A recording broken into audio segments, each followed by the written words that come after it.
आजकल देश में एक व्यक्ति बड़ा जोर शोर से चर्चा में है। नाम है उसका अमृतपाल। विदेश में यूके का भारतीय एम्बेसी पर जो खालिस्तानियों का हमला था, चाहे यूएस से मिल रही धमकियां हों खालिस्तानियों के द्वारा, वो सभी इस व्यक्ति के इर्द गिर्द कहीं न कहीं जुड़ी हुई है। वास्तव में व्यक्ति तो एक प्यादा है। यह एक इससे बड़ा मुद्दा है। मुद्दे का नाम है खालिस्तान। आज के मुद्दे की बात में हम इसी खालिस्तान विषय पर प्रश्नोत्तर माध्यम से चर्चा करेंगे। तो पहला प्रश्न लेते हैं। अमृतपाल कौन है? हमारे देश की पुलिस इसे क्यों ढूंढ रही है? अमृतपाल इस बात का ताज़ा उदाहरण है कि कैसे राजनेता अपने निजी स्वार्थों के लिए देश के हितों को ताक पर रख देते हैं। साल भर पूर्व जिस व्यक्ति को देश में कोई भी नहीं जानता था, आज उस व्यक्ति की चर्चा चारों तरफ है। वास्तव में अमृतपाल की जड़ें जाकर मिलती हैं किसान आंदोलन से। वही आंदोलन जो कि उस समय देश की अस्थिरता के लिए और वर्तमान समय में पंजाब में फैली अस्थिरता के लिए जिम्मेदार है। पंजाब में फैल रही वर्तमान अशांति के लिए कहीं न कहीं कांग्रेस पार्टी और आम आदमी पार्टी भी जिम्मेदार है, जिन्होंने किसान आंदोलन को अपनी जायज़ और नाजायज़ आँख मूंदकर पूर्ण समर्थन दिया। किसान आंदोलन के ही एक नेता थे दीप सिद्धू। उन्होंने किसान आंदोलन के मंच पर जगह न मिलने के कारण एक संगठन बनाया जिसका नाम था वारिस पंजाब दे। उनकी मृत्यु के बाद इस संगठन पर अमृतपाल ने कब्जा कर लिया। अमृतपाल साल भर पूर्व दुबई में ट्रांसपोर्ट के बिजनेस में लिप्त थे। वह एनआरआई का जीवन जी रहा था और वास्तव में उसका सिख धर्म से बहुत जुड़ाव नहीं था। वारिस पंजाब दे नामक संगठन पर कब्जा करने के पश्चात अमृतपाल ने अपनी अलगाववादी मानसिकता का परिचय दिया और साल भर के अंदर अपनी एक प्राइवेट फौज खड़ी कर दी।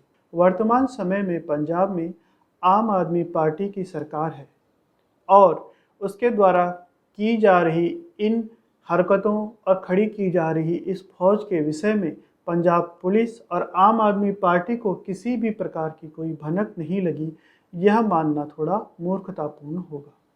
बीते गुरुवार को उसकी इसी फौज के द्वारा पंजाब के अजनाला पुलिस स्टेशन पर धावा बोला गया और वहां कैद अपने एक समर्थन को छुड़ाया गया। यही कारण है कि वर्तमान समय में पूरे देश में अमृतपाल को जोरों शोर से ढूंढा और खोजा जा रहा है। वह खालिस्तान का देश में नया चेहरा है, यह कहा जा सकता है। खालिस्तान आंदोलन क्या है? इसके समय समय पर उभरने के क्या कारण है? खालिस्तान आंदोलन एक अलगाववादी मानसिकता का आंदोलन है। यह सिखों के लिए एक अलग राष्ट्र की मांग करता है। इस राष्ट्र में भारत एवं पाकिस्तान के कुछ हिस्से सम्मिलित हैं। वर्तमान समय में चूंकि इसे पाकिस्तान द्वारा पालन और पोषण किया जा रहा है, इसलिए इसमें प्रमुखता से भारत के हिस्सों की मांग की जाती है, किंतु पाकिस्तान में जो सिखों के क्षेत्र हैं उनके विषय में कोई चर्चा नहीं की जाती। सतही तौर पर यदि देखा जाए तो यह आंदोलन सिखों के अंदर उपज रहे एक असंतोष का परिणाम है, जिसके अंतर्गत वे अपने लिए एक अलग राष्ट्र चाहते हैं। किंतु यदि गहराई से विचार किया जाए तो सिख धर्म हमारे देश के देसी धर्मों में से एक है। सदियों से हिंदू, सिख, बौद्ध, जैन, पारसी ये देसी धर्म आपस में प्रेम एवं उल्लास के साथ रहते हुए आए हैं। तो फिर ऐसी क्या बात हुई कि सिख अपने लिए एक अलग राष्ट्र के विषय में सोच रहे हैं? वास्तव में हमारा देश एक लंबे समय से गुलाम रहा है। हम एक देश के रूप में, एक राष्ट्र के रूप में अपनी जनता की सुरक्षा करने में असफल होते हुए आए हैं। पहले लंबे समय तक हमारे देश पर बाह्य मुस्लिम आक्रमणकारियों ने शासन किया एवं उसके पश्चात फिर लगभग 200 सालों तक ब्रिटिशर्स ने हमारे ऊपर राज किया। इस लंबे गुलामी का परिणाम है कि हमारे देश के लोगों के अंदर, प्रमुखता से सिख लोगों के अंदर, यह भावना पनपी कि वे इस देश में एकजुट होकर रहने के उपरांत भी सुरक्षित नहीं है, और कहीं न कहीं यही उनकी इस मानसिकता के लिए जिम्मेदार है जिसमें वे अपने लिए एक नए राष्ट्र की परिकल्पना करते हैं। स्वतंत्रता के पश्चात, जब हमारा देश स्वतंत्र हो गया, उसके पश्चात यह मानसिकता खत्म हो जानी चाहिए थी, किंतु वास्तव में हमारे जो पैराशूट नेता थे, जिनमें गांधी और नेहरू प्रमुखता से हैं, उन्होंने सिखों की जो धार्मिक आस्था है उसका सम्मान नहीं किया। सम्मान तो उन्होंने हिंदुओं की धार्मिक आस्था का भी नहीं किया। इसका प्रमुख उदाहरण है जो करतारपुर कॉरिडोर है, वह पाकिस्तान के अंदर है। सिखों का एक प्रमुख शहर वह पाकिस्तान के अंदर है। इसी तरह से हिंदुओं का शारदा टेम्पल और न जाने कितने प्रमुख हिंदू मंदिर भी आज पाकिस्तान के कब्जे में हैं और वे जीर्ण शीर्ण अवस्था में हैं। स्वतंत्रता के पश्चात भी भारत में आज धार्मिक डेमोग्राफी बड़ी ही तेज रफ्तार से चेंज हो रही है। जहाँ पर हमारे देश में स्वतंत्रता के समय लगभग 95 से 96% हिंदू थे, आज उनकी संख्या घटकर लगभग 78 से 80% हो गई है। लगातार बदलते इस डेमोग्राफिक चेंज के कारण कहीं न कहीं धार्मिक समूहों में एक असुरक्षा की भावना पनप रही है और उन्हें अपनी सुरक्षा अपने हाथ में लेने के लिए उकसा रही है। यह तो हुई एक सामान्य व्यक्ति की बात।